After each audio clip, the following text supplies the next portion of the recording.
Благодарам. Поштувани пратеници, поштувани присутни. Еве, втор ден водиме една интересна дебата, во најголем дел еднонасочна, затоа што пратениците од опозицијата зборуваат, пратениците од власта решаваат да најчесто одмолчат, да не испротиставиме аргументите по однос на избор на судија на Уставниот суд. Суд кој што помеѓу другото, чија што работа е да ја контролира и работата на собранието, затоа што законите кои што ова собрание ги носи се подложни на ревизија на Уставниот суд во однос на усогласување на нивната содржина со Уставот, односно уставноста на истите. За жал, како што Македонија тоне и скапува во корупција и во нефункционалност во изминативе 30 години, гледаме дека таа пракса продолжува и е исклучително изразена во правосудните органи, во судството и во обвинителството, кои што станаа символ за нефункционалноста на Македонија како држава. И тоа се случува од највисоко до најниско. Тоа се случува од обична парница во било кој основен суд, во било која општина во Македонија, кога двајца соседи, некојаш и роднини, ќе се скараат дали меѓата треба да е овде или треба да е онде, и точно знаат на кој адвокат треба да му се јават ако сакаат да помине да е понивно, завршува за жал со судот кој што треба да е врв на правосудството во Македонија, Уставниот суд. Во таа насока јас не сум изненаден од овој предлог, затоа што Македонија е мала држава, 2 на 3, се знаеме сите. Особено е мала за она што се вика елита во оваа држава, односно луѓе кои што се дел од органите на управа на еден или на друг начин. И точно се знаеше уште пред неколку години дека овој предлог ќе стигне. Јас се сеќавам на средби со луѓе кои што имаат мака по судови, на луѓе кои што имаат мака и со оваа судика, кои што кога ќе дојдеа да поразговараме, тоаш не бев пратеник, но ете како подпредседател на партијата и како човек кој што беше загрижен за она што се случува, и ќе поразговаравме и ти им дадев некој совет, обидете се вака, видете го тој член од законот, пробајте со оваа процедура. Најчесто одговорот беше знаеме што ќе се случи.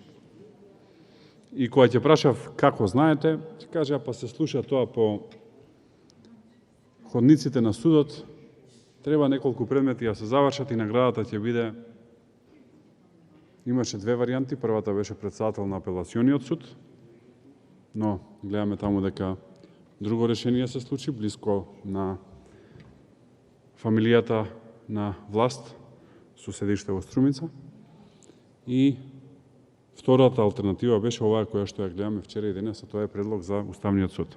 И тоа многу добро го знаат и во Судскиот совет, тоа многу добро го знаат и во Фелата, тоа им е на сите познато и веројатно и затоа немало втор кандидат, затоа што добри 3 години уназад се знаеше како оваа работа ќе се одлучува, како што сите ќе знаеме, и еве ветувам тука дека кога ќе дојде ред да се предлагаат следните предлози за уставни судии, јас лично ќе ви кажам најмалце месец дена пред да дојдат овде кои ќе бидат предлозите.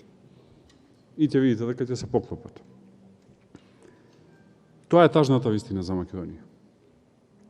Македонија не оди напред, се враќа назад. Јас сеќавам на многу жестоки дискусии на сегашното владеачко мнозинство, тогаш опозиција, на слични теми. И да ви кажам искрено, дел од нив и држеле, но прашањето е дали работите одат на подобро или се враќаат назад. За жал се враќаат назад.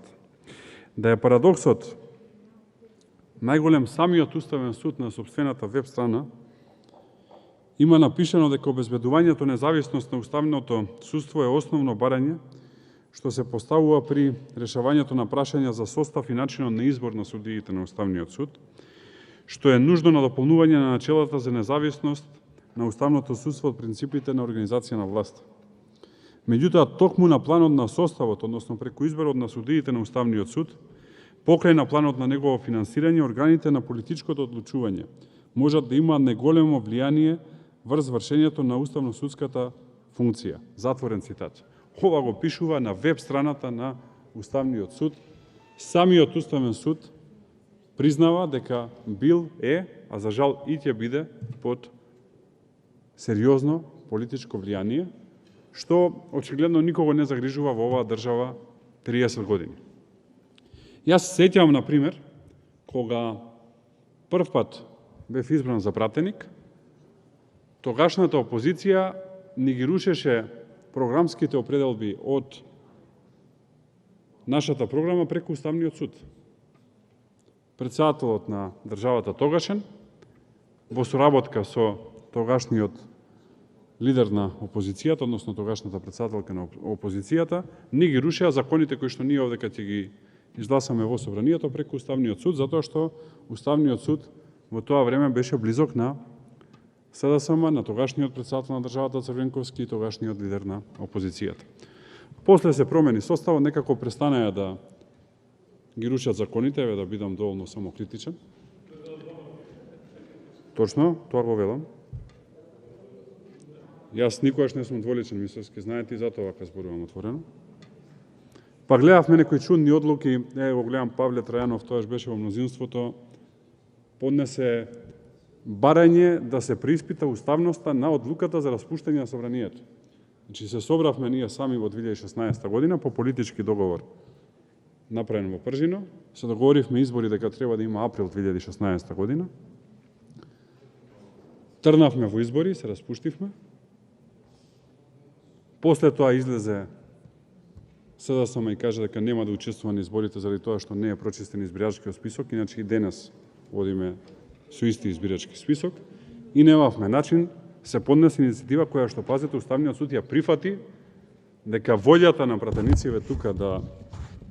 Имаше уште една одлука. Се ја кажам и втората. Имаше продолжение на таа одлука. Волјата на пратениците да се распуштат практично не важи. Што исто така покаже една тажна вистина за состојбата во Македонија.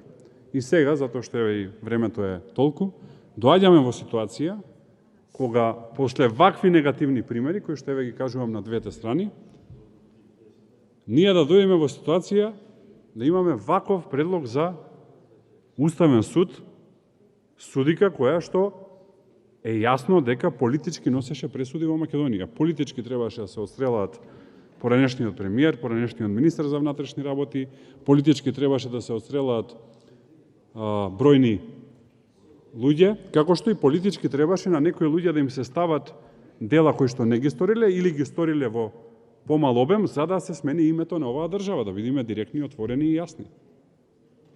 Се инструментализираше судски процес за да се смени името на оваа држава. За некои работи здравје ќе пишуваме во мемуари, но јас знам барем неколку пратеници кои што гласаја за промена на името на државата, беа под притисок да го направат тоа, затоа што алтернативата беше независно да им пресуди оваа судик.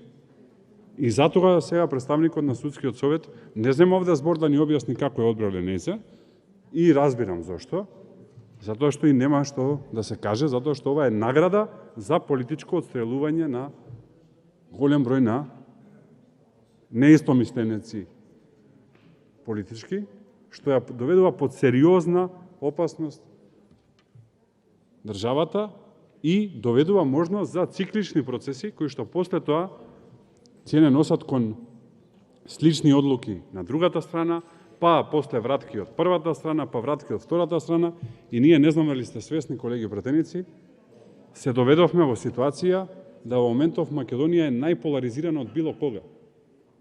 Нивото на поларизација и омраза помеѓу луѓето е на толку високо ниво, што јас не знам дали има повеќе од ова. А основниот проблем е затоа што не зборуваме искрено помеѓу себе. Јас сега знам дека ќе добијам едностранни реплики, вие вакви, оние онакви, ние не зборуваме овде искрено помеѓу нас. Јас се обидувам да искрено поразговарам и да ве прашам, било кој од вас овде пратенициве, дали вие знаевте дека ова ќе е предлогот и како оцените дека ова е најдобриот предлог за Уставен суд. Ќе ви одговорам, нити знаевте, нити мислите така, ама немате избор и ќе го гласате. И тоа е нешто што се повторува 30 години, повторувам, не е од вчера, што сериозно ги дерогира институциите и не треба никого после тоа да не чуди, ќе ми дозволите само да завршам мислата, не треба после тоа никого да чуди зошто мислењето на граѓаните за пратениците е какво што е, за министрите е какво што е и за судиите и за обвинителите е какво што е. Ние самите сме криви за тоа што имаат такво мислење. Благодарам. Павле Павле Трајанов, реплика.